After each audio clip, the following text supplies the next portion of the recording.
I'm Kelvin from Amphenol. I want to show you the Gen C connector from our SSRBU. Here you can see the vertical, standard vertical, 1C, 2C, 4C, 4C plus, AC, and the latest 4C HP high power connector. And another one is wide angle, 3.05 sitting height, 1C, 2C, 4C, and also we have the 4C plus. Here you can see the 4.05 sitting height wide angle connector, 1C, 2C, 4C, and 4C plus.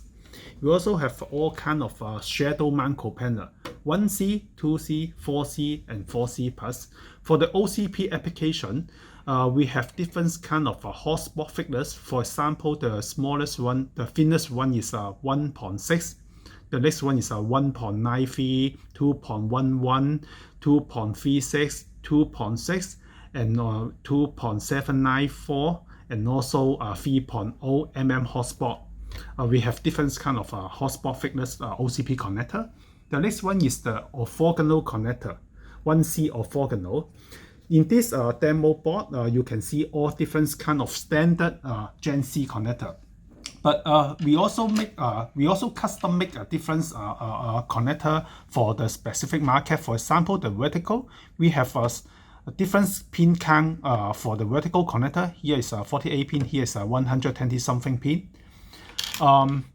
Also, we have the standalone power connector, 4 power pin, 2 power pin. For the right angle connector, here before I show you the 3.05, 4.05 wide angle, here is the high profile version wide angle 1C connector for specific application also. And the next one is the orthogonal connector. We have the standard 1C Gen 4, and also we have the latest one, the Gen 5 orthogonal. Today, I want to show you our standard version connector and also our capability to make the special connector for the Gen C market. Thank you.